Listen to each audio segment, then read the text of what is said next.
Hola muñecas, ¿cómo están? Bienvenidas otra vez a mi canal. Si tú eres nueva o nuevo por aquí, mucho gusto, mi nombre es Erika. Espero que te quedes y el día de hoy, como lo ves por el título del video, te quiero compartir mi experiencia con el pasado sismo del 19 de septiembre. Si te interesa, te invito a que te quedes conmigo. He de decirles que la verdad es de que yo sí estuve muy dudosa de hacer este video, pero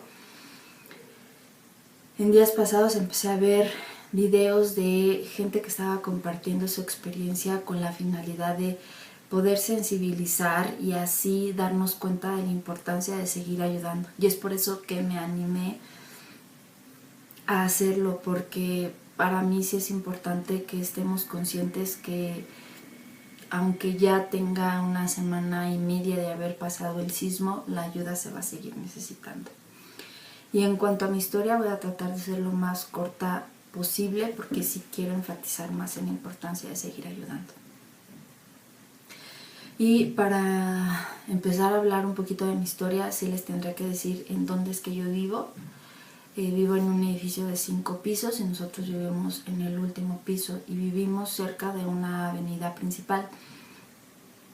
Y he de decirles también que aquí cada vez que pasa un camión pesado, sí se siente el movimiento. Entonces, si un camión pesado hace que se sienta un movimiento en el edificio, imagínense lo que pudo haber pasado con el sismo. Ahora, ya el día del sismo les puedo compartir que yo estaba sola. De hecho, estaba en el área de la sala comedor, que en el departamento está esto en un mismo espacio, y estaba parada cerca de la mesa. De hecho estaba, creo, llevando algo a la mesa, cuando de repente empecé a sentir los movimientos y de alguna forma mi única reacción no fue asustarme tanto y solo di un par de pasos más y me quedé enfrente del mueble de la tele, pero me quedé haciendo esto. Aunque yo debí de haber pensado un poquito mejor, pero en ese momento no terminé de reaccionar correctamente y debí de haberme ido a lo mejor cerca de una columna, pero yo me quedé así con el mueble de la televisión atrás. Pasaron unos segunditos y el movimiento obviamente se iba incrementando y relativamente los primeros segundos yo me mantenía con calma. O sea, sí estaba obviamente un poquito asustada, pero no estaba muy nerviosa, hasta que de repente empecé a escuchar cómo las cosas se caían de diferentes partes, en la recámara, en la sala, en este cuarto. Y cuando empecé a escuchar ese ruido, entonces ahí sí a mí me empezó a dar mucho miedo. Y la verdad es que, siendo honesta, yo casi esperaba que un pedazo de techo se me cayera encima. Y cuando eso empezó, lo único que yo tenía en mente: Dios mío, por favor, ayúdame. Dios mío, por favor, ayúdame. Y en ese momento yo sentía que de verdad también, junto con el movimiento que se tenía en el edificio, que mis piernas también estaban temblando mucho. Y me seguía quedando así de todas maneras. Cuando empecé a sentir que ya el movimiento empezó a bajar, caminé lento hacia la recámara porque yo estaba descalza. Entonces ya se me habían caído varias cosas. Había vidrio en el piso, entonces tampoco quería irme como corriendo al cuarto y pensar que me podía lastimar todavía con un vidrio el pie. Entonces, como con cuidado, me fui caminando hacia la recámara, me puse unas chanclas y agarré mi teléfono celular. Y recuerdo que nada más, como que de forma lenta, empecé a asimilar que me tenía que salir del edificio, que me tenía que salir del departamento. Entonces agarré las llaves, que las dejamos siempre cerca de la puerta, están colgadas todo el tiempo, entonces no tenía como que preocuparme por esa parte de donde había dejado las llaves. Las tomé y me empecé a bajar Para cuando llegué al cuarto piso me di cuenta que los vigilantes del edificio, que de manera normal solo está uno y se van rolando, pero en esa ocasión, para buena fortuna, estaban los dos estaban subiendo las escaleras y uno de ellos me preguntó que si estaba bien. Para cuando estaba terminando de salir de la casa, yo ya tenía el nudo en la garganta porque sí tenía ganas de llorar, sí ya me estaba asustando demasiado. Y con toda la voz temblorosa, sí recuerdo que le dije sí. Y él me dijo, baje con cuidado. Yo me iba agarrando muy fuerte del barandal porque de verdad sentía que las piernas no me estaban respondiendo bien. Para cuando llegué más o menos como al segundo piso, me empecé a dar cuenta que sentía que había mucho polvo. Pero en ese momento yo no estaba visualizando si había algún daño en el edificio. Y terminé de bajar y ya en la primera planta es un nivel del estacionamiento, y ahí sí sentí que había mucho más polvo, pero yo no estaba como viendo. Mi único objetivo en ese momento era querer salir ya del edificio. Cuando salí, lo único que hice fue llegar y cruzarme la calle y sentarme en la banqueta de enfrente, y como solo traía el teléfono en la mano, empecé a tratar de localizar a mi familia porque quería localizar a mi esposo, a mi papá, a mi mamá. Mi papá y mi hermana vivían juntos, entonces para mí iba a ser fácil saber de uno si me comunicaba con mi papá, saber si mi hermana estaba bien. Y entonces lo único que hice fue sentarme y empezar a tratar de marcar los números. Y en ese momento ya no salía ninguna llamada y me di cuenta que a ninguno de los celulares que yo estaba marcando, ninguno de los 4 números que yo marcaba, salía la llamada. Cuando termino de hacer ese primer intento de llamarlos, me empiezo a percatar que justo en el edificio de al lado estaba saliendo la gente muy asustada, estaba saliendo también ya con sus coches. Y alzo un poco más la vista y empiezo a darme cuenta que el edificio de verdad de al lado sufrió grandes daños. Había vidrios estrellados, tiene grandes grietas. Y me doy cuenta que empiezan a sacar los coches y los empiezan a sacar con grandes fragmentos de concreto, que estaban los vidrios, los parabrisas estrellados, que todos estaban llenos de fragmentos grandes de concreto. Y uno veía que estaba saliendo y saliendo más gente. Entonces ahí empecé a visualizar realmente como la magnitud de lo que había pasado. Y yo fijándome en este edificio, yo no veía grandes daños. Y empezaron a decir que el edificio de al lado se estaba recargando en este edificio.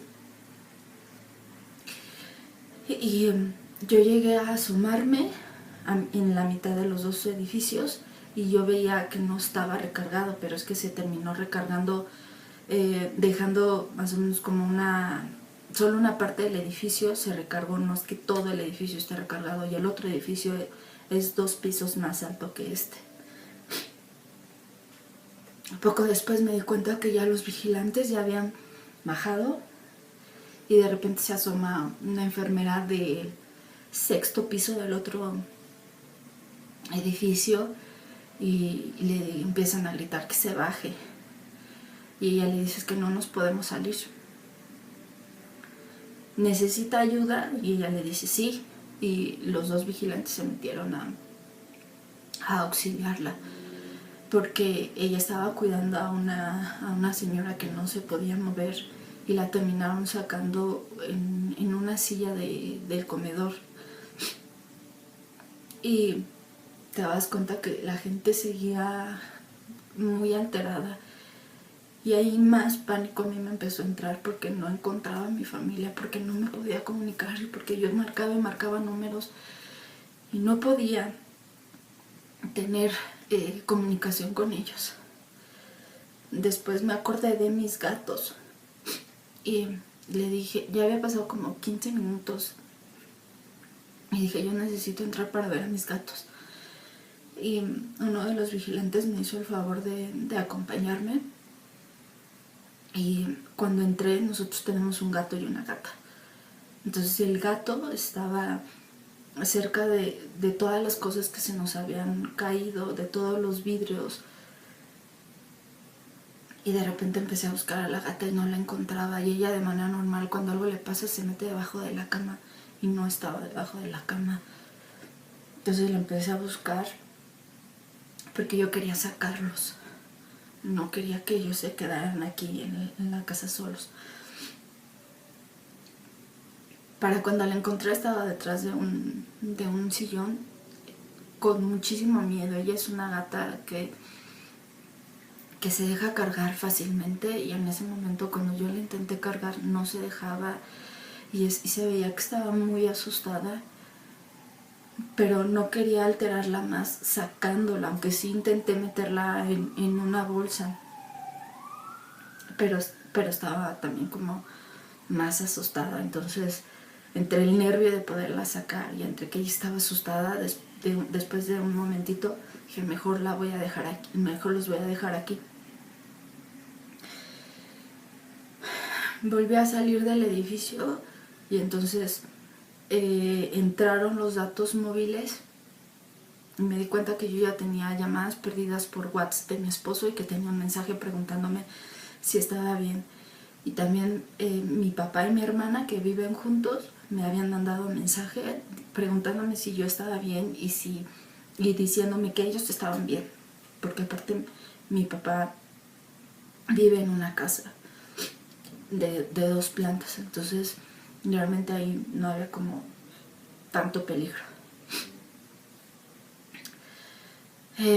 Termino de medio contestarles la parte del mensaje diciendo sí estoy bien, pero estamos en la calle porque estamos asustados de que el edificio de al lado está muy dañado.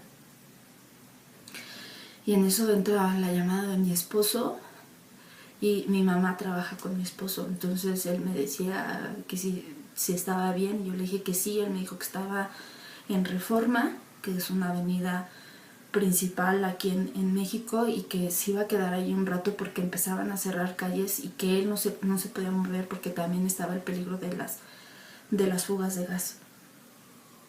Termina de decirme eso y yo le empiezo a preguntar por mi mamá y se corta la llamada. Y tenía poco que había sucedido otro sismo en la madrugada, y recuerdo que intenté también hablar con mi mamá y no podía. Entonces una de sus hermanas me había contactado también para preguntarme que cómo estaba, y también al mismo tiempo me había dicho que ella ya había hablado con mi mamá y que mi mamá estaba bien. Entonces me ocurrió contactar a mi tía preguntándoles que cómo estaban ellos, y me mandó un mensaje de voz diciéndome estamos bien y ya hablé con tu mamá y está bien. En ese momento, perdón, es aquí cuando la emoción gana y de verdad no me deja seguir hablando, pero resumiendo mi historia, en ese momento yo empecé a tener un poquito más de calma. Y para no hacerlo esto tan largo, voy a terminar diciéndoles que como el edificio de al lado se recargó en una parte en este edificio, a nosotros nos aconsejaron que saliéramos porque sí se tenía el miedo de que el edificio de al lado colapsara. Hoy día ya han desfilado muchas personas revisando ambos edificios, y de hecho el otro edificio ya no ha sido, no está permitido que la gente regrese a habitarlo. Han estado poco a poco sacando sus cosas, y de este edificio sí se dañaron 4 departamentos, pero son de los que están junto con el otro edificio. En digamos que en este lado donde yo estoy no pasó nada, afortunadamente. Pero sí les quiero contar que en esta colonia, que de hecho es como muy grande porque se divide en sur, norte, centro, sí hay sí se colapsaron edificios, sí hay muchos edificios que, como el de al lado, está prohibido que la gente regrese porque representan un alto riesgo. Y es aquí la parte de tratar de sensibilizar que la ayuda se va a seguir necesitando y que no importa con lo que uno pueda ayudar, pero que no deje de hacerlo. Hay muchísima gente que no solo perdió su patrimonio, sino que también cuentan con la incertidumbre de qué es lo que va a pasar ahora y en cuánto tiempo ellos van a poder pensar en restablecer sus casas o si las van a tener que demoler. Hay mucha angustia sobre qué es lo que va a pasar, y en estos momentos es cuando la ayuda debe de seguir fluyendo. Si ayudamos los primeros días del sismo, todavía lo debemos de seguir haciendo. Y aquí es donde yo les invito a que revisen la caja de información. Les voy a dejar datos de cuentas como de la Cruz Roja y de fundaciones que están dispuestos a ayudar y que tratan de hacer que la ayuda fluya de una forma transparente. Y también es importante que si tú vives, por ejemplo, en la Ciudad de México, en el Estado de México, en Morelos, en Guerrero, en Chiapas, donde sufrimos más la parte del sismo, y si tú estás bien y si tienes la posibilidad de ir a un centro de acopio, vayas y aportes lo que tú puedas. Mi recomendación es que preguntes antes de llevar al centro de acopio, porque ellos mismos te van a decir qué es lo que se necesita. Nosotros fuimos a una iglesia. En la cajita de información voy a dejar los datos de la iglesia. Y ahí nosotros preguntamos qué era lo que se necesitaba. Y hubo dos cosas de manera importante que nos hicieron notar. Uno, fórmula para bebé. Y dos, cobijas.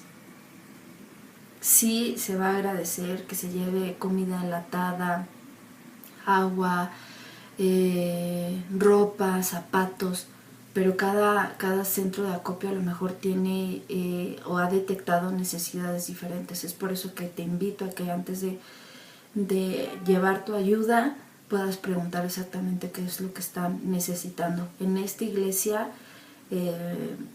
a mí me hicieron sentir de verdad que la ayuda está llegando a donde debe de ser y que ellos estaban responsabilizándose sobre hacer las entregas adecuadas en todas las áreas en las que en las que encontraban damnificados. Entonces sí me quedo como con el consuelo de que la ayuda puede llegar ahí de una forma transparente y que no le están dando un mal uso a todo lo que la gente está aportando. Y ya para finalizar, si en tu familia existen miembros de cuatro patas, llámese perros, gatos, hurones, conejos, lo que tú tengas, tomemos la precaución de que ellos cuenten con una identificación. Yo a lo mejor pudiera pensar que mis gatos no salen de casa y que no la necesitan, pero la realidad es que podemos hacer la diferencia con una pequeña plaquita y no sumarlos a las estadísticas, porque hoy día hay muchos perros y gatos que no solo perdieron sus hogares, sino también perdieron sus familias y que en el mejor de los casos ellos se encuentran en albergues. No los sumemos a las estadísticas por no tomar la precaución de que ellos cuenten con una identificación.